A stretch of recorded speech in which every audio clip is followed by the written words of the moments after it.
Vikramshila IAS coaching institute 14 बीघा ऋषिकेश उत्तराखंड कर रहे थे हम लोग। आज बड़ा इंपॉर्टेंट टॉपिक है उत्तराखंड की प्रमुख योजनाएं और पहल। तो उत्तराखंड की प्रमुख योजनाओं के बारे में बता रहा हूं, प्री में भी आएंगे क्वेश्चन और मेंस में भी आएंगे, ठीक है। तो देहरादून में राष्ट्रपति आशियाना एनेक्सी का उद्घाटन 10 जुलाई 2017 को किया गया। एनेक्सी का उद्घाटन कब किया गया? 10 जुलाई 2017 को किया गया। मेरे बुजुर्ग मेरे तीर्थ योजना 2014 का नाम 2017 में बदलकर पंडित दीनदयाल मातु पितु तीर्थ योजना किया गया। क्या किया गया? मातु पितु तीर्थ योजना किया गया पंडित दीनदयाल उपाध्याय जी के नाम पर। पहले इसका नाम था मेरे बुजुर्ग मेरे तीर्थ योजना 2014। 2017 से नाम हो गया पंडित दीनदयाल उपाध्याय जी के नाम पर है, पंडित दीनदयाल मातु पितु तीर्थ योजना। अच्छा, मुख्यमंत्री त्रिवेंद्र सिंह रावत जी ने सीएम हेल्पलाइन नंबर 1905 जारी किया है। CM helpline number 1905। अगर कभी कोई समस्या हो इस पर करके देखना, आप 1905 डायल करना, आपके जो जितने भी समस्याएं होंगी उनका निस्तारण किया जाएगा, ठीक है। अगला, रोटी बैंक योजना मई 2017 को रुद्रपुर में शुरू की गई। रोटी बैंक योजना मई 2017 को रुद्रपुर में शुरू की गई। अगला, इंदिरा अम्मा कैंटीन योजना की शुरुआत 15 अगस्त 2015 से की गई है। 15 अगस्त 2015 से इंदिरा अम्मा कैंटीन योजना की शुरुआत। अगला, पौड़ी के राठ क्षेत्र के विकास के लिए राठ विकास अभिकरण का गठन किया गया। राठ प्रदेश बड़ा कठिन भूगोल है यहाँ का, राठ प्रदेश, राठी बोलते हैं यहाँ के लोगों को। अंग्रेजों के समय में फौज में जब भर्ती होने आते थे ये लोग, तो इनका फिजिकल नहीं लिया जाता था, ये माना जाता था कि ये ऑलरेडी फिट है, इतना कठिन भूगोल है। कहाँ का? राठ प्रदेश का, राठी। अगला, राज्य स्थापना की 16वीं वर्षगांठ पर मुख्यमंत्री हरीश रावत ने, पूर्व मुख्यमंत्री हरीश रावत ने उत्तराखंड रत्न पुरस्कार की शुरुआत की थी। उत्तराखंड रत्न पुरस्कार की शुरुआत। अगला, मेरा गांव मेरी सड़क योजना की शुरुआत 2014 में हुई और इस योजना के तहत ग्रामीण क्षेत्रों में 1 किलोमीटर तक की सड़क ग्राम पंचायत द्वारा मनरेगा के तहत बनाई जाएगी। यानी मनरेगा के तहत बनाई जाती है 1 किलोमीटर तक की सड़क, मेरा गांव मेरी सड़क योजना। अगला है मेरा गांव मेरा धन योजना। इस योजना की शुरुआत 2014 में हुई। इसके तहत गांव में कोई भी व्यक्ति अपना पैसा भवन निर्माण में निवेश कर सकता है। इन भवनों को सरकारी स्कूल, अस्पताल, आईटीआई, आंगनबाड़ी जैसे संस्थान खोलने के लिए किराए पर लेगी। किस पर लेगी? आंगनबाड़ी, आईटीआई जैसे संस्थान खोलने के लिए किराए पर लेगी। अगला, राज्य सरकार ने 2001 से 2015 को पर्यटन वर्ष घोषित किया। 2001 में पर्यटन वर्ष घोषित किया था और 2015 को पर्यटन वर्ष घोषित किया था। 28 सितंबर 2018 में राज्य में नई पर्यटन नीति को मंजूरी दी गई। यहां से ये इंपॉर्टेंट क्वेश्चन है भाई, राज्य की नई पर्यटन नीति कब मंजूरी दी गई? 28 सितंबर 2018 को। अगला, अटल आदर्श ग्राम योजना की शुरुआत 9 नवंबर 2009 में की गई, जो राज्य गठन की 9वीं वर्षगांठ पर शुरू की गई। अटल आदर्श ग्राम योजना। अब कुछ इंपॉर्टेंट योजनाएं बता रहा हूं मैं, इनको मेंस में ऐसे ही पूछे जाते हैं, 50 शब्द 100 शब्द जो भी लिखने होंगे आपको, प्रैक्टिस कीजिए। तो सबसे पहले मुख्यमंत्री वात्सल्य योजना। मुख्यमंत्री वात्सल्य योजना की शुरुआत 2 अगस्त 2021 से की गई। ये ध्यान रखना, उत्तराखंड के पेपरों में डेट बड़ी क्या इंपॉर्टेंस रखती है, डेट पूछते हैं यहाँ ज्यादा कि मुख्यमंत्री वात्सल्य योजना कब प्रारंभ हुई? 2 अगस्त 2021। वात्सल्य योजना के तहत कोरोना महामारी 2020 के समय अनाथ हुए बच्चों को आर्थिक मदद एवं संरक्षण प्रदान करना है। यानी जो बच्चे अनाथ हो गए थे कोरोना महामारी में, माता पिता सब जिनकी डेथ हो गई और बच्चे छोटे छूट गए, उन बच्चों के लिए आर्थिक मदद और संरक्षण प्रदान किया जाता है वात्सल्य योजना में। इस योजना के तहत अनाथ बच्चों को कक्षा 12वीं तक निःशुल्क शिक्षा और प्रतिमाह 3000 रुपए भत्ता दिया जाता है। 12वीं तक निःशुल्क शिक्षा और प्रतिमाह 3000 रुपए भत्ता। अगला है मुख्यमंत्री घसियारी कल्याण योजना। घसियारी बोलते हैं हमारे यहाँ, जो घास काट कर लाती हैं जंगलों से, उन्हें घसियारी कहा जाता है। तो मुख्यमंत्री घसियारी कल्याण योजना 30 अक्टूबर 2021 में घसियारी कल्याण योजना की शुरुआत केंद्रीय गृह मंत्री अमित शाह द्वारा देहरादून में की गई थी। अमित शाह द्वारा, केंद्रीय गृह मंत्री अमित शाह द्वारा देहरादून में की गई। घसियारी योजना का उद्देश्य राज्य की महिलाओं को आत्मनिर्भर बनाना है। क्या करना है? आत्मनिर्भर बनाना है। इस योजना के तहत महिलाओं को चारा पट्टी के लिए जंगल जाने की आवश्यकता नहीं पड़ेगी। इसके तहत जानवरों को पौष्टिक भोजन सब्सिडी के दर पर दिया जाएगा। क्या दिया जाएगा? पौष्टिक भोजन सब्सिडी के दर पर दिया जाएगा। अगली है योजना मुख्यमंत्री महालक्ष्मी योजना। मुख्यमंत्री महालक्ष्मी योजना 17 जुलाई 2021 से मुख्यमंत्री महालक्ष्मी योजना की शुरुआत हुई। इसके तहत गर्भवती महिलाओं एवं कन्या शिशु के पोषण युक्त किट उपलब्ध कराई जाती है। क्या कराई जाती है? गर्भवती महिलाओं एवं कन्या शिशु के पोषण युक्त किट उपलब्ध कराई जाती है। मुख्यमंत्री महालक्ष्मी योजना। अब सुनने में बड़ा नॉर्मल लग रहा होगा, मेंस में आते हैं ऐसे क्वेश्चन, प्री में तो आते ही है। पूछेगा मुख्यमंत्री महालक्ष्मी योजना कब प्रारंभ हुई, तो 17 जुलाई 2021। किससे संबंधित है? आंसर गर्भवती महिलाओं से और कन्या शिशु से संबंधित है। अगला मुख्यमंत्री कन्या सामूहिक विवाह योजना 2023। 9 नवंबर 2023 को उत्तराखंड स्थापना दिवस पर मुख्यमंत्री धामी जी द्वारा मुख्यमंत्री कन्या सामूहिक विवाह योजना की घोषणा की गई, जिसके तहत प्रदेश के जरूरतमंद परिवारों को विवाह हेतु जरूरी सहायता उपलब्ध कराई जाएगी। क्या कराई जाएगी? विवाहों का बाजारीकरण हो चुका है। बाजारीकरण का मतलब जो आपको दिखाया जाता है आप वही मान लेते हैं कि विवाह वही है। जैसे आज आप विवाहों के, जब आप विवाह देख रहे होंगे तो ये बाजारीकरण है विवाहों का कि जी पहले प्री वेडिंग होगी। पहले नहीं होता था ऐसे, मुंह नहीं देखते थे यहाँ दूल्हे दुल्हन एक दूसरे का, बड़े लोग तय करते थे। और कई बार तो ऐसा होता था कि लड़का फौज में है, छुट्टी नहीं मिली, और शादी, फोटो सेशन नहीं भाई, बारात जाती थी, बाकायदा शादी होती थी, घड़े के साथ शादी की जाती थी। कहा जाता था कि भाई अब क्या है, वहां तार भेजा जाता, तेरी शादी हो चुकी है। और जो सिपाही होता था, फौजी होता था हमारा, वो बड़ा प्रसन्न होता था। वहां फिर पार्टी होती थी, मिठाई विठाई बांटता था कि मेरी शादी हो चुकी है। क्योंकि भूगोल ऐसे ही था, सड़कें नहीं थी, यहाँ पर देखने का रिवाज नहीं था, यहाँ वरमाला का रिवाज नहीं था। मेन जो शादी का जो मेन चीज होती है वो होती है अग्नि के फेरे। क्या होते हैं? और उसमें वचन लिए जाते हैं दूल्हे और दुल्हन दोनों से। लेकिन उसको क्या कर दिया है आज के लोगों ने, दरकिनार कर दिया, और अन्य चीजों को क्या कर दिया, बहुत ज्यादा महिमा मंडन कर दिया है। Number 1 pre wedding, number 2 cocktail party, जिसमें सैकड़ों मुर्गों और बकरों की बलि दी जाती है, और उसके बाद फिर क्या, मदिरा पान किया जाता है। उसको वो अनन्य भाग मान लिया गया विवाह का। अगर किसी ने कॉकटेल नहीं दी है, मेहंदी लिखा जाता है उसको, वो नहीं दी तो उसको समाज में बहिष्कृत माना जाता है। ठीक है। तीसरा, सारे जो कार्य हो रहे हैं वो, मतलब सारा जो ध्यान है वो किस चीज पर है? वस्त्रों पर है। और कोई वो नहीं है। अब क्या, एक मुहूर्त होता है विवाह का, मुहूर्त अब तय हो रहा है किसके हिसाब से? ब्यूटी पार्लर्स के हिसाब से। दुल्हन कई बार 12 बजे आ रही है, पूरे लोग खा पी के चले जा रहे हैं। मेन चीज होता है कि दूल्हे और दुल्हन को देखने आते हैं लोग। किसको? ठीक है। और बड़े साधारण तरीके से होते थे विवाह यहाँ, लेकिन अब क्या है कि बहुत ज्यादा खर्चा किया जा रहा है उसमें।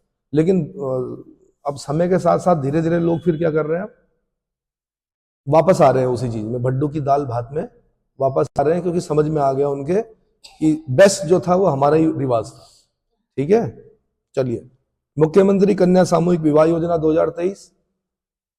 और मैं तो कहता हूं कि भाई ये इस प्रकार की योजना सरकार कराए, एक एक स्थान पर, बड़े स्थान पर क्या करे, और भड्डू की दाल भात इन सब चीजों का इंतजाम कराए। उससे उन लोगों को भी रोजगार मिलेगा जो हमारे यहाँ के क्या हैं, रसोइया हैं, जो लोग, उनको रोजगार मिलेगा इसमें। वरना सारे रसोइये कहां से आ रहे हैं? अन्य प्रदेशों से आ रहे हैं। समझ में आ रहा है? ठीक है। अगला, मुख्यमंत्री दाल। अच्छा, जब हम उस पैटर्न को अपनाएंगे तो पत्ते बनाए जाते थे, मालू के पत्ते, मालू के पत्ते। भाई दो चीजों, दो अवसर होते हैं, एक विवाह का अवसर होता है, एक मृत्यु का अवसर होता है। मृत्यु के अवसर पर पत्ते अलग होते हैं, विवाह के अवसर पर पत्ते अलग होते हैं। बताओ भाई कौन से होते हैं? सब मोबाइल पे खोजना है ना। रामी बोरानी सुना होगा आपने, मालू का पता नहीं खांदू भात, मालू के पत्ते में नहीं खाऊंगा भात। सुना है? रामी बोरानी का नाम सुना है? अरे यार, कहां सुना नए बच्चों ने? यहाँ के बच्चे रामी बोरानी की कथा सुनकर बड़े हुए थे, लेकिन अभी लिव इन रिलेशनशिप का डाल दिया इन्होंने यूसीसी में, अनुमति मिल गई है लिव इन रिलेशनशिप। जिसको कि बड़ा बुरा माना जाता था। ये पहला राज्य है जिसने लिव इन रिलेशनशिप जैसे क्या डाले हैं, प्रावधान डाले हैं यूसीसी में।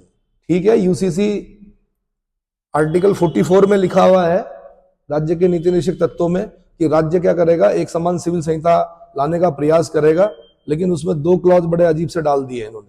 उस पर देखो अब क्या होता है। मुख्यमंत्री दाल पोषित योजना, भाई अगला क्या है, मुख्यमंत्री दाल पोषित योजना का शुभारंभ मुख्यमंत्री त्रिवेंद्र सिंह रावत ने 12 सितंबर 2019 में किया था। इस योजना के तहत राशन कार्ड धारक परिवारों को 2 किलो दाल प्रतिमाह रियायती दरों पर दी जाएगी और 44 रुपए प्रति केजी की दर से चने की दाल 23.32 लाख राशन कार्ड धारकों को उपलब्ध कराई जाएगी। कौन सी? चने की दाल। इस राज्य के लोगों को चने खाने की जरूरत ही नहीं थी। पूछो क्यों? क्योंकि हमारे यहां भट्ट होते थे। क्या होते थे? काले भट्ट और सफेद भट्ट। हम नहीं खाते थे चने वने, है ना, और ना ही हम इन राशन की दुकानों की तरफ देखते थे, सब खेत में होता था। लेकिन हम लोगों ने क्या करें, दुर्भाग्य से पलायन के दंश ने क्या किया, खेत छोड़ दिए, सब वो छोड़ दिया। कुछ योजनाएं ऐसी लाओ, प्रोत्साहित करो, सीमा वापस रिवर्स माइग्रेशन के लिए क्या करो, प्रयास करो। उसके लिए सरकार को पहल करनी पड़ेगी और कुछ क्या करना पड़ेगा, कुछ हमें भी करना पड़ेगा। हाँ, खाली है तो सरकार धमकी दे दे, सीधी सी बात है, तब जाएंगे लोग वापस। धमकी भी दे दे भाई कि हाँ, अगर आप नहीं करते हो, खेती नहीं कर रहे हो, कुछ ना कुछ करो उसमें। अगर आप नहीं कर पा रहे हो तो करवाओ, वरना क्या हो जाएगा, हाँ, तभी होगा कुछ, है ना। विनय ना मानत जलद जड़ गए 3 दिन बीती, बोले राम सकोप तब भय बिन होत ना प्रीति। क्या नहीं होती? भगवान राम 3 दिन तक समुद्र के किनारे क्या करते रहे, प्रार्थना करते रहे, विनय करते रहे, नहीं माना समुद्र, फिर निकाला ब्रह्मास्त्र, कहा भय बिन प्रीत नहीं है। ऐसा ही कुछ, या तो आप कुछ कीजिए, ऐसा नियम बनाना पड़ेगा शायद। चलो, माल और सेवा कर, भाई GST, goods and services tax, ये बता दूं इनडायरेक्ट टैक्स होता है। ये क्या होता है? ये एक प्रकार का इनडायरेक्ट टैक्स है। उत्तराखंड विधानसभा में जीएसटी विधेयक 2 मई 2017 को पारित हुआ। डेट याद करनी पड़ेगी जीएसटी की, 2 मई 2017 को पारित हुआ। उत्तराखंड जीएसटी विधेयक पारित करने वाले देश का 5वां राज्य है। 5वें नंबर के राज्य हैं हम जीएसटी में, लेकिन यूसीसी में हम पहले नंबर के राज्य हैं। लिव इन रिलेशनशिप और 1 ईयर आवास पर क्या स्थायी निवास देने वाले भी पहले राज्य हैं। ठीक है, उत्तराखंड विधानसभा में जीएसटी विधेयक 2 मई 2017 को पारित हुआ। उत्तराखंड जीएसटी विधेयक पारित करने वाला देश का 5वां राज्य है। उत्तराखंड के लिए जीएसटी कोड जो है 05 है। ये कोड पूछा गया ग्रुप सी के क्वेश्चन में। जीएसटी कोड क्या है हमारा? 05। 1 जुलाई 2017 को जीएसटी विधेयक पूरे देश में लागू हुआ, जिसके लिए जीएसटी परिषद 12 सितंबर 2016 को बनाई गई। फिर पूछेगा जो जीएसटी काउंसिल है वो कब बनी उत्तराखंड में? 12 सितंबर 2016 को बनाई गई। और इसके अध्यक्ष जो होते हैं वो केंद्रीय वित्त मंत्री होते हैं। कौन होते हैं अध्यक्ष? केंद्रीय वित्त मंत्री। अगला, जीएसटी एक प्रकार का प्रत्यक्ष कर है जिसके तहत सेवा कर, बिक्री कर आदि शामिल किए जाते हैं। अगला है भाई, अगली योजना 4 धाम राजमार्ग विकास योजना। 27 दिसंबर 2016 को प्रधानमंत्री द्वारा इस योजना का शुभारंभ किया गया, जिसका उद्देश्य चारों धामों तक ऑल वेदर रोड बनाना है। इसके लिए 12,000 करोड़ रुपए की स्वीकृति दी गई थी। ये जो ऑल वेदर रोड बनी है आपकी, ये 4 धाम को तो जोड़ती है साथ में, क्योंकि सीमावर्ती जिले जो है हमारे, कौन से? उत्तरकाशी, चमोली, पिथौरागढ़। उत्तरकाशी, चमोली, पिथौरागढ़, यहां तक इस प्रकार की रोडों का नेटवर्क बनाना जरूरी था, क्योंकि उस तरफ शत्रु देश है हमारा, कौन? चीन। पाकिस्तान से नहीं डरना है, पाकिस्तान तो मिनटों में हम क्या कर देंगे। समस्या चीन से है। किससे? चीन से। उसकी जो नीतियां हैं बड़ी साइलेंट होती हैं। हिंदू चीनी बाई पाई करके वो क्या करता है? आक्रमण कर देता है। हिंदू चीनी क्या, भाई भाई, ये जमीन छोड़ दो, ये जमीन हमारा है, ऐसे नारे लगाते थे वो 62 में। ठीक है, और वो मित्रता वित्रता कुछ नहीं देखते हैं, उनका तो 1 चाइना पॉलिसी। तिब्बत कैप्चर कर दिया उन्होंने, है ना। और फिर वो उनके जो सैनिक हैं वो रोज बताते थे, पहले पहले के टाइम पर वो रोज अपना पत्थर आगे कर दें, रोज थोड़ा थोड़ा क्या करना, 2-2 हाथ पत्थर आगे करना है, मतलब धीरे धीरे शिफ्ट है। हाँ धीरे धीरे शिफ्ट हो रहे हैं। चलो जी अगला, चार धाम राजमार्ग विकास योजना मैंने बता दिया, ऑल वेदर रोड 12,000 करोड़ रुपए की स्वीकृति दी गई थी। चार धाम राजमार्ग विकास योजना के तहत 890 किलोमीटर सड़कों को 10 मीटर तक चौड़ीकरण करना था। कितना? चार धाम रोड के अलावा टनकपुर से पिथौरागढ़ तक 48 किलोमीटर रोड का उन्नयन करना है। पिथौरागढ़ भी उधर चीन से लगा हुआ है ना। और मैं तो ये कह रहा हूं कि बहुत बेरोजगारी है, जैसे आपने अंडमान निकोबार में बसाए हैं लोग, क्या किए हैं, जितने भी भूतपूर्व सैनिक होते हैं उनके लिए स्कीम आती है, आप अंडमान निकोबार में बसिए, आपको ये मिलेगा वो मिलेगा। थोड़ा कुछ बेरोजगारों को दो तो सही। देखो कैसे जाएंगे वो लोग, बसेंगे वहां पर, क्यों नहीं बसेंगे? नहीं आया समझ में? और सीमाओं पर रहना बहुत जरूरी है, गांव का आबाद होना बहुत जरूरी है, वरना पता नहीं चलेगा। मैंने कहा नहीं, चाइना क्या करता है, पत्थर खिसकाता है अपने, पता चला आपका गांव क्या हो गया, उन पत्थर के उधर हो गया और चीन में हो गया। ठीक है, सीमावर्ती गांव जो है। 1 जुलाई 2017 को ये बता दिया था मैंने, टनकपुर से पिथौरागढ़ 48 किलोमीटर रोड का उन्नयन करना। अगला है मुख्यमंत्री अंत्योदय निशुल्क गैस रिफिल योजना। इस पे पहले मैं कुछ समझा देता हूं। भाई हमारे यहाँ जंगल है, उन जंगलों की वजह से, उन जंगलों के ऊपर हमारे गांव है, उन जंगलों को नहीं काटा जाता, वन विभाग परमिशन नहीं देता है। हम सिर्फ उत्तराखंड को ही नहीं दे रहे हैं ऑक्सीजन, इस पृथ्वी को ऑक्सीजन दे रहे हैं, पृथ्वी में निवास करने वाले कई लोगों को ऑक्सीजन दे रहे हैं।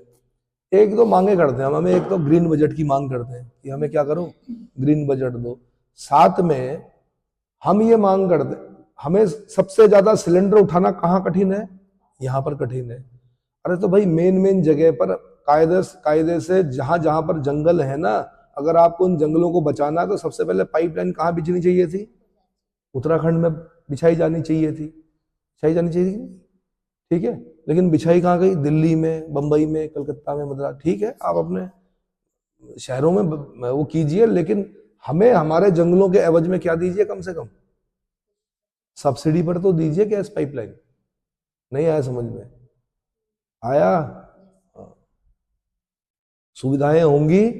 आज आधे से अधिक लोग गांव इसलिए नहीं जाते हैं कि उनको ये पता है कि भाई अगर हम जाएंगे तो जलाएंगे क्या, लकड़ी तो है ही नहीं, ना ले सकते हैं हम लकड़ी कहीं से, इसलिए जाते ही नहीं है वो लोग।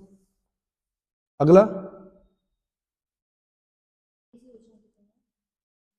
मुख्यमंत्री अंत्योदय निशुल्क गैस रिफिल योजना 12 फरवरी 2023 सीएम धामी ने पौड़ी जिले में इस योजना की शुरुआत की। कहां? पौड़ी में। कब? 12 फरवरी 2023 को। इस योजना के तहत अंत्योदय परिवारों को साल भर में 3 निशुल्क गैस सिलेंडर रिफिल की सुविधा प्रदान की जाएगी। 3 निशुल्क गैस सिलेंडर रिफिल की सुविधा प्रदान की जाएगी। अगला, अटल आयुष्मान उत्तराखंड योजना।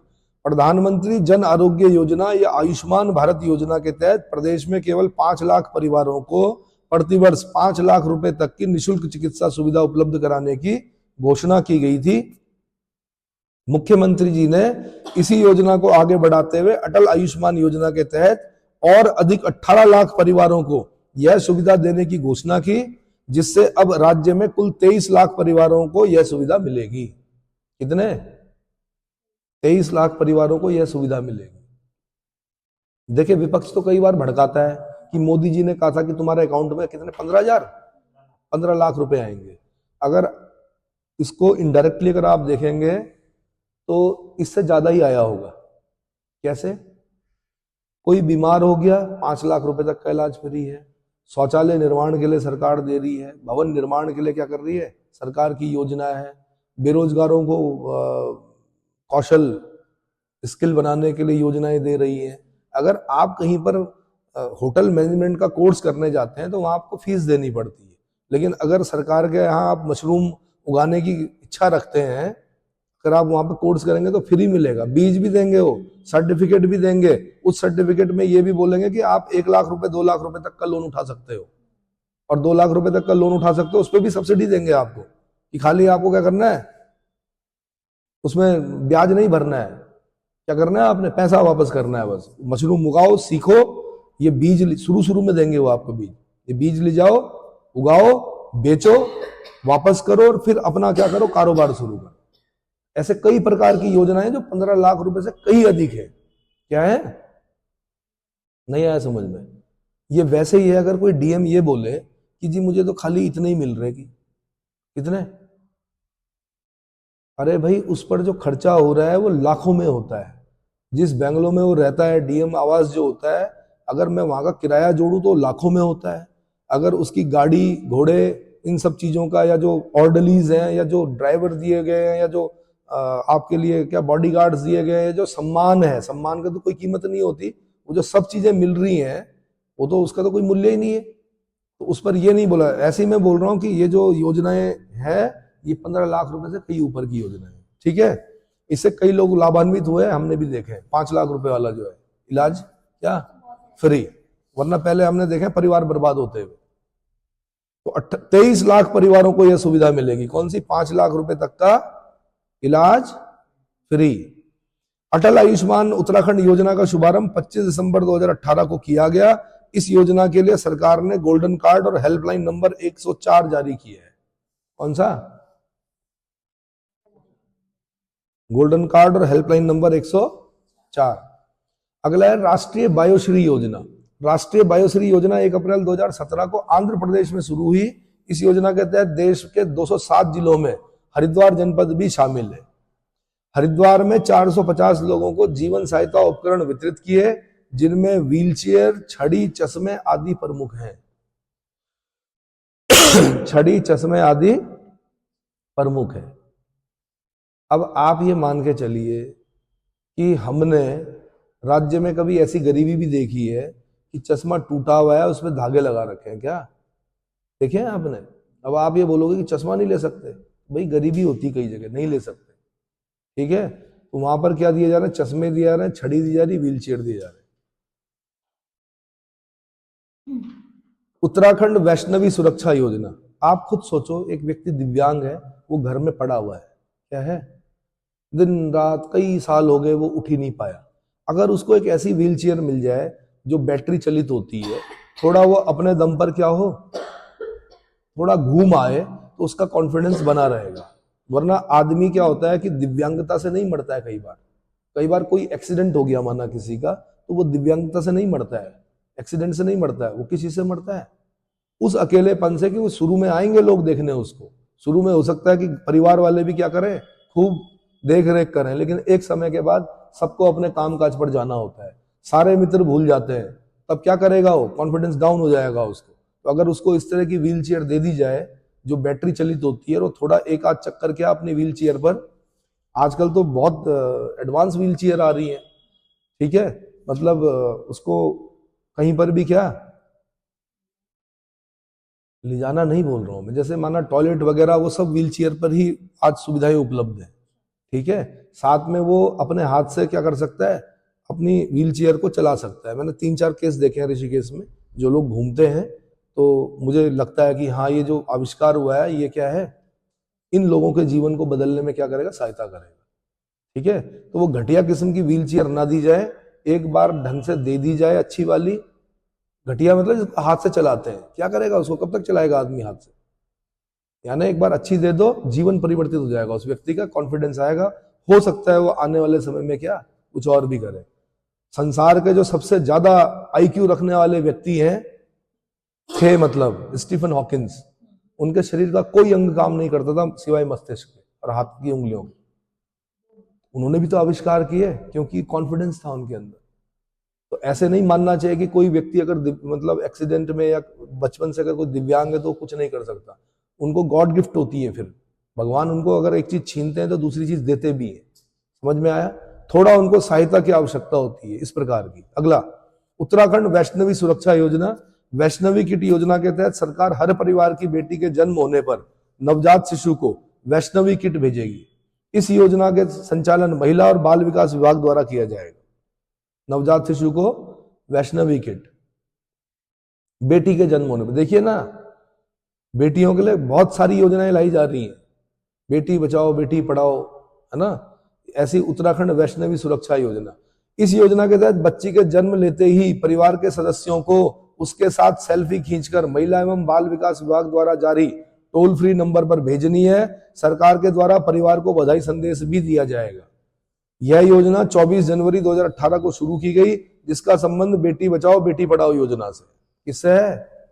बेटी बचाओ बेटी पढ़ाओ योजना से। इतना क्लियर हो गया? एक संस्था है उत्तराखंड में, हंस फाउंडेशन, मंगला माता जी हैं उसमें, भोले महाराज जी हैं। वो लोगों को देखा है मैंने, वो लोग बड़ा चैरिटी का काम करते हैं। मैंने मतलब अपने आंखों के सामने देखा है कि एक बालिका, बिल्कुल युवा यंग लड़की जिसे बोलते हैं, जिसके की रीढ़ की हड्डी पर क्या हो गया था, चोट लगी और नीचे का अंग पूरा क्या हो गया। और ऐसे कई और आ रखे थे वहां पर। बाकी लोग बुजुर्ग थे, बट बुजुर्ग मीन्स बुजुर्ग थे, लेकिन वो लड़की ऐसी थी कि जिसकी उम्र मेरे ख्याल से मुश्किल से 20, 22, 23 साल रही होगी, लेकिन क्या हो गई, गरीब थी और दिव्यांग हो चुकी थी, अपाहिज हो चुकी थी। उसको व्हील चेयर दी उन्होंने। तो मेरा सम्मान उनके प्रति क्या हुआ, हंस फाउंडेशन के प्रति, कि ये एक ऐसी संस्था है जो वास्तव में क्या कर रही है, रियल चैरिटी का काम कर रही है। ठीक है ना? कौन? भोले महाराज और मंगला माता जी। कौन है ये लोग? कौन है बताइए? दरअसल हंस जो है वो उनके पिताजी का नाम है, भोले महाराज का। ठीक है? और राजेश्वरी जो है उनकी माता जी का नाम है। क्या है? सतपाल महाराज इनके भाई है। समझ में आया? जो मंत्री हैं हमारे सतपाल महाराज जी, इनके भाई है। और अमृता रावत जो है इनकी जिठानी है, जो भी होंगी, मतलब देवरानी। एक भाई और है उनके, 3-4 भाई हैं ये लोग, तो सभी ऊंचे ऊंचे क्या है, ओहदों पर है। उसमें भोले महाराज जो है वो हंस फाउंडेशन चलाते। ठीक है? चलिए जी, आपातकालीन सेवा 108, ये तो बड़ी इंपॉर्टेंट है भाई। 108 कई लोगों की जान बचा चुकी है। आपातकालीन एम्बुलेंस सेवा 15 मई 2008 को शुरू की गई, जिसकी शुरुआत तत्कालीन मुख्यमंत्री भुवनचंद खंडूड़ी जी ने पंडित दीनदयाल उपाध्याय जी के नाम पर की थी। क्या नाम है इसका? पंडित दीनदयाल उपाध्याय आपातकालीन सेवा योजना 108। ठीक है? 15 मई 2008 को शुरू हो गई थी। भुवनचंद खंडूड़ी जी थे उस समय। 17 अप्रैल 2012 को 108 आपातकालीन सेवा की सहायता के लिए डोली सेवा की शुरुआत की गई। कुछ गांव ऐसे थे जहां नहीं जा सकती थी, तो वहां पर क्या, डोली सेवा शुरू होती है। क्या होती है? वैसे भी पहाड़ों में पहले जब बीमार होते थे तो उसमें लाते थे, डोली में लाते थे बांध के। किसमें बिठा के लाते थे? डोली में। ठीक है? सर्वश्रेष्ठ आकांक्षी जिला योजना, सर्वश्रेष्ठ आकांक्षी जिला योजना अगली योजना है। सामाजिक व पिछड़ेपन के लिए नीति आयोग ने हरिद्वार जिले को सर्वश्रेष्ठ आकांक्षी जिला घोषित किया है। सर्वश्रेष्ठ आकांक्षी जिला योजना की शुरुआत 2018 में हुई। किसमें हुई है? 2018 में। अगला, one nation one ration card, very very important. One nation one ration card अगस्त 2020 से राज्य में राशन कार्ड पोर्टेबिलिटी का लागू किया गया है, जिसके माध्यम से अन्य राज्यों के राशन कार्ड धारकों को बायोमेट्रिक पहचान के माध्यम से खाद्यान्न प्राप्त हो सकेगा और राज्य के राशन कार्ड धारकों को अन्य राज्यों में खाद्यान्न प्राप्त हो सकेगा। पहले बड़ी समस्या थी, दूसरे राज्य में जाओ नौकरी करने के लिए, वहां का राशन कार्ड बनाओ, फिर कई दिन लगते थे उसे बनाने। अब one nation one ration card, एक राशन कार्ड बन गया, कहीं भी चल जाएगा। अगला है महिला और बाल विकास योजनाएं, बहुत बहुत इंपॉर्टेंट। ये मेंस का क्वेश्चन भी होता है। तो सबसे पहले रहबर योजना, 18 से 35 वर्ष की गरीब महिलाओं को स्वरोजगार प्रशिक्षण देना कार्य है। किस योजना के तहत? रहबर योजना के तहत। अगला है समेकित बाल विकास कार्यक्रम, ये केंद्र द्वारा 1975 ईस्वी से राज्य के समस्त आंगनवाड़ी केंद्रों में चलाया जा रहा है। समस्त आंगनवाड़ी समेकित बाल विकास कार्यक्रम बोलते हैं इसको। क्या बोलते हैं? अगला है वंदे मातरम योजना, ये 9 फरवरी 2004 से गर्भवती महिलाओं को निःशुल्क उपचार सुविधा प्रदान करता है। गर्भवती महिलाओं को निःशुल्क उपचार सुविधा प्रदान करता है। आपने सुना होगा, अगर कोई महिला गर्भवती होती है, वो अगर सरकारी हॉस्पिटल में या जो नियरेस्ट आपका ये क्या बोलते हैं स्वास्थ्य केंद्र है, वहां पर अगर अपने आपको रजिस्टर करा देती है, तो फिर सरकार की जिम्मेदारी होती है क्या? पूरी। इवन माता के टीके, बच्चों के टीके, जो भी चीजें होंगी, कन्या जन्म होगा तो खुशियों की सवारी में घर भी छोड़ते हैं सरकारी हॉस्पिटल, ये पता है, लिखा होता है उसमें, खुशियों की सवारी घर तक छोड़ते हैं। ठीक है, कन्या के जन्म पर कुछ धन की भी प्राप्ति होती है माता को, कन्या की माता को क्या होता है, धन की प्राप्ति होती है। कितनी होती है भाई? हाँ हाँ कर रहे हैं आप, बताओ। पढ़ाया था तो बताओ ना। अब कंफर्म मैं भी नहीं हूं। हाँ जो भी है, मतलब दिया जाता है, राशि दी जाती है। अगला राष्ट्रीय पोषाहार मिशन योजना, अगला क्या है? राष्ट्रीय पोषाहार मिशन योजना केंद्र सरकार ने 2001-2002 में शुरू की। इस योजना के तहत गरीबी रेखा से नीचे रहने वाले परिवारों, गर्भवती महिलाओं, किशोरियों और नवजात शिशुओं को पोषण देने वाली महिलाओं को निःशुल्क खाद्यान्न उपलब्ध कराया जाता है। क्या करते हैं? राष्ट्रीय पोषाहार मिशन योजना 2001-2002, तो बीपीएल परिवार, गर्भवती महिलाएं, किशोरियां और नवजात शिशुओं को पोषण देने वाली महिलाओं को निःशुल्क खाद्यान्न उपलब्ध कराया जाता है इसमें। अगला किशोरी शक्ति योजना, ये 2000-2001 के तहत 11 से 18 वर्ष की बालिकाओं को प्रशिक्षित और प्रशिक्षण देकर आत्मनिर्भर बनाना। क्या करना? बालिकाओं को प्रशिक्षित और प्रशिक्षण देकर आत्मनिर्भर बनाना। किशोरियों के लिए है ये किशोरी शक्ति योजना। अगला स्वाधार योजना, बड़ी इंपॉर्टेंट, 2001-2002 के तहत महिलाओं को कामकाजी एवं सशक्त बनाने के लिए शुरू की गई थी। महिलाओं को कामकाजी और सशक्त बनाने के लिए शुरू की गई थी। अगली है स्वावलंबन कार्यक्रम, 1996 के तहत महिलाओं को परंपरागत और गैर परंपरागत धंधों का प्रशिक्षण, कौशल प्रदान कर स्वरोजगार प्रदान करने के लिए मदद करनी, स्वावलंबन योजना। ठीक है, 1996, परंपरागत और गैर परंपरागत।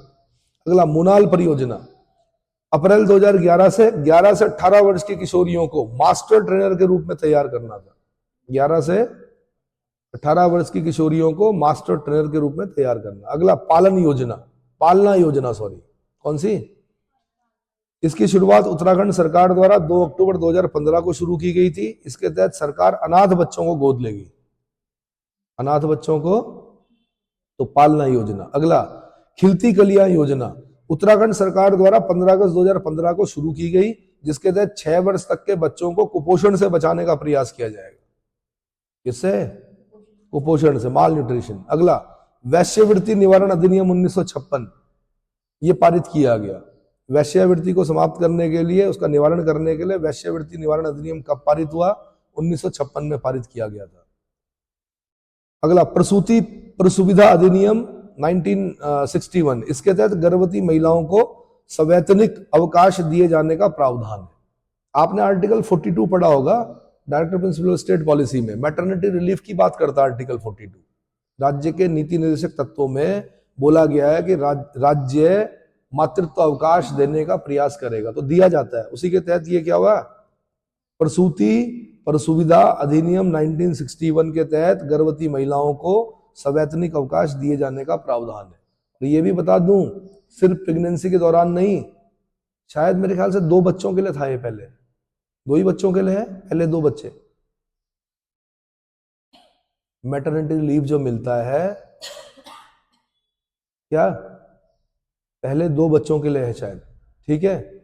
और इसमें ऐसा नहीं है कि खाली प्रसूति के दौरान ही, यानी पहले, और बच्चा जब तक फीड हो रहा है तब तक उनको क्या दिया जाता है? अवकाश दिया जाता है। बाद में भी जब बच्चा बड़ा हो जाता है तो उसकी पढ़ाई लिखाई के लिए भी अवकाश दिया जाता है सरकार के द्वारा, ये पता है? अरे भाई वहां बोर्ड है बच्चे का, या छोटे बच्चा, चाइल्ड केयर लीव जिसको बोलते हैं, ठीक है। अगला दहेज निषेध अधिनियम 1961 में पारित हो गया, पर दहेज आज भी समाप्त नहीं हुआ। प्रत्यक्ष और अप्रत्यक्ष रूप से आज भी क्या है? दहेज प्रथा मौजूद है। समान पारिश्रमिक अधिनियम 1976, यानी स्त्री और पुरुषों को समान कार्य के लिए समान वेतन दिए जाने का प्रावधान करता है। कौन? समान पारिश्रमिक अधिनियम 1976। ये भी डीपीएसपी में बोला गया था, डायरेक्टर प्रिंसिपल स्टेट पॉलिसी में। तो उसके तहत ये क्या हुआ? समान पारिश्रमिक अधिनियम 1976 पारित हुआ। अगला राज्य सरकार द्वारा सन 2006-07 को महिला सशक्तिकरण वर्ष घोषित किया गया। 2006-07 को महिला सशक्तिकरण वर्ष घोषित किया गया। अगला, उत्तराखंड सरकार ने उत्तर प्रदेश जमींदारी विनाश और भूमि व्यवस्था अधिनियम 1950 में संशोधन 2021 को लागू करते हुए महिलाओं को पैतृक संपत्ति में सह खातेदार का अधिकार दे दिया है। उत्तर प्रदेश जमींदारी विनाश और भूमि व्यवस्था अधिनियम 1950 में संशोधन करके 2021 को लागू करते हुए महिलाओं को पैतृक संपत्ति में सह खातेदार का अधिकार दे दिया गया है। अगली है नंदा गौरा योजना। अगली नंदा गौरा योजना, महिला सशक्तिकरण और बाल विकास विभाग एवं समाज कल्याण में कन्याओं हेतु संचालित विभिन्न योजनाओं को एकीकृत कर नंदा गौरा योजना का क्रियान्वयन जून 2017 में किया गया, लेकिन जो विधिवत रूप से इसकी शुरुआत की गई वो जनवरी 2018 से की गई। नंदा गौरा योजना का मुख्य उद्देश्य कन्या भ्रूण हत्या पर रोक लगाना। नंबर 1, कन्या भ्रूण हत्या पर रोक लगाना। नंबर 2, बाल विवाह को रोकना। नंबर 3, उच्च शिक्षा प्रदान करके उन्हें आत्मनिर्भर बनाना। उच्च शिक्षा प्रदान करके उन्हें आत्मनिर्भर बनाना। इस योजना का लाभ राज्य में निवास करने वाली बीपीएल 2 जीवित बालिकाओं को दिया जाएगा। बीपीएल परिवार की 2 जीवित बालिकाओं को दिया जाएगा। शुरुआत में इस योजना के तहत 7 किस्तों में 51,000 रुपए दिए जाने की व्यवस्था थी, किंतु इसमें संशोधन के बाद बालिका के जन्म पर 11,000 रुपए और 12वीं परीक्षा उत्तीर्ण करने पर 51,000 रुपए की सहायता दी जाएगी। ठीक है। अगली है जननी सुरक्षा योजना। जननी सुरक्षा योजना अप्रैल 2005 में शुरू हुई, जिसके तहत सरकारी अस्पताल में सुरक्षित प्रसव कराने पर गर्भवती को 1,400 रुपए की धनराशि दी जाती है। इसे 2017 में बढ़ाकर 6,000 रुपया कर दिया गया। देखिए, पहले जो प्रसव होते थे गांव में, वो गांव में एक दाई होती थी, वो करती थी, और वो सुरक्षित प्रसव नहीं माना जाता था, इसलिए इस देश में मदर मॉर्टेलिटी रेट बहुत ज्यादा था। ठीक है, तो उसको कम करने का प्रयास किया गया। तो जो प्रशिक्षित होती हैं, कौन? प्रशिक्षित डॉक्टरों के नीचे जो प्रशिक्षित नर्स होती हैं, या क्या बोला जाता है उनको?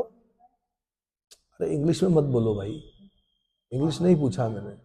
आशा कार्यकर्ती जो होती हैं, या जो प्रशिक्षित जो होंगी, उनके तहत प्रसव किया जाता है। तो अब क्या होगा कि लोग नहीं जाएंगे, लेकिन भाई जब पता है कि भाई 6,000 रुपए भी मिलेंगे वहां पर, तो ठीक है, लोग जाएंगे। फिर एक गरीब आदमी जाएगा, वहां प्रसव कराएगा, तो उससे क्या होगा? Mother mortality rate, mother mortality rate जो कम होगा। समझ में आ गया? जननी सुरक्षा योजना के तहत खुशियों की सवारी को 2015 में शामिल किया गया, जिसकी जिम्मेदारी जच्चा और बच्चा को सुरक्षित घर पहुंचाने की थी। तो खुशियों की सवारी गाड़ी होती है, उसमें जब बच्चा जन्म ले लेता है, कुछ दिनों के बाद माता और उसके बच्चे को खुशियों की सवारी में घर तक छोड़ा जाता है। अगला सबला योजना, बड़ी इंपॉर्टेंट भाई, सबला योजना। सबला योजना की शुरुआत 19 नवंबर 2010 को की गई। इसके तहत 11 से 18 वर्ष की जो किशोरियां स्कूल नहीं जाती हैं, उनका विकास सुनिश्चित करना था। सबला योजना सर्वप्रथम 4 जिलों में शुरू की गई: हरिद्वार, चमोली, उत्तरकाशी और नैनीताल। कहाँ? हरिद्वार, चमोली, उत्तरकाशी और नैनीताल। अगली है महिला उद्यमी विशेष प्रोत्साहन योजना। महिला उद्यमी विशेष प्रोत्साहन योजना का प्रारंभ 15 अगस्त 2015 को हुआ, जिसका उद्देश्य सूक्ष्म और लघु उद्यम क्षेत्र में महिलाओं की पर्याप्त भागीदारी सुनिश्चित करने के लिए विनिर्माण एवं सेवा क्षेत्र में उद्यमशील महिलाओं को बैंकों से आसान ऋण उपलब्ध कराना था। बैंकों से आसान ऋण उपलब्ध कराना था। इस योजना के तहत कुल स्थिर पूंजी निवेश का 1/4 या अधिकतम 25 लाख रुपए की उपादान सहायता प्रदान की जाएगी। सब्सिडी 25 लाख रुपए तक की उपादान सहायता प्रदान की जाएगी। अगला है मुख्यमंत्री आंचल अमृत योजना। मुख्यमंत्री आंचल अमृत योजना 7 मार्च 2019 को शुरू की गई। इसके तहत 20,000 आंगनबाड़ी केंद्रों में पढ़ने वाले बच्चों को सप्ताह के 2 दिन 100 मिलीलीटर दूध दिया जाएगा। इसकी पहल के लिए 2.5 लाख बच्चों को उचित पोषण मिलेगा। इस पहल के तहत 2.5 लाख बच्चों को उचित पोषण मिलेगा। मुख्यमंत्री आंचल अमृत योजना। कितना? 100 मिलीलीटर दूध, 1 गिलास मेरे ख्याल से लगभग। अगला मुख्यमंत्री महिला उद्यमिता प्रोत्साहन योजना। इस योजना की शुरुआत 15 अगस्त 2019 को की गई। इस योजना के तहत 1 साल के भीतर महिलाओं के लिए 5100 पहाड़ी शैली की दुकान कियोस्क तैयार करेगी। 5100 पहाड़ी शैली की दुकान कियोस्क तैयार करेगी। सरकार के अनुसार इसके तहत 20,000 महिलाओं को लाभ मिलेगा, जो दुकानें विभिन्न पर्यटन क्षेत्रों में होगी। अगली है राष्ट्रीय बाल श्रम परियोजना। केंद्रीय श्रम एवं रोजगार मंत्रालय ने इस योजना की शुरुआत 1988 ईस्वी में की, जिसके तहत 9 से 14 वर्ष की आयु वर्ग के बच्चों को खतरनाक व्यवसायों में शामिल होने से बचाना है। केंद्रीय शिक्षा मंत्रालय ने राष्ट्रीय बाल श्रम परियोजना को समग्र शिक्षा अभियान में समाहित किया है। समग्र शिक्षा अभियान को राज्य में 2020-21 से संचालित किया गया। क्या किया गया? राष्ट्रीय बाल श्रम परियोजना। क्या बताया मैंने? हाँ, तो केंद्रीय श्रम और रोजगार मंत्रालय ने की थी इस योजना की शुरुआत। कब? 1988 ईस्वी में। 9 से 14 वर्ष की आयु वर्ग के बच्चों को खतरनाक व्यवसायों में शामिल होने से बचाना। वैसे भी आर्टिकल जो 24 है वो हमारा मूल अधिकार है, फंडामेंटल राइट है, जिसमें कहा गया कि no child below the age of 14 should be employ in any factory, in any mine and in any hazardous employment. यानी 14 साल से नीचे का कोई भी बच्चा किसी भी फैक्ट्री में, किसी भी खान में और किसी भी ऐसे काम में नियोजित नहीं किया जाएगा जो उसके स्वास्थ्य के लिए हानिकारक हो। तो उसके तहत है ये। अगला है लखपति दीदी योजना। मुख्यमंत्री पुष्कर सिंह धामी ने 4 नवंबर 2022 को लखपति दीदी योजना की शुरुआत की। उत्तराखंड में स्वयं सहायता समूह, सेल्फ हेल्प ग्रुप बोलते हैं इनको। क्या बोलते हैं? SHG, सेल्फ हेल्प ग्रुप, स्वयं सहायता समूह से जुड़ी महिलाओं को लखपति बनाने के लिए इस योजना की शुरुआत की है। वर्ष 2025 तक इस योजना के तहत 1.25 लाख महिलाओं को लखपति बनाने का लक्ष्य है। कितनी? 1.25 लाख महिलाओं को लखपति बनाने का लक्ष्य है। अगले लेक्चर में मैं बताऊंगा रोजगार और पेंशन संबंधी योजनाएं।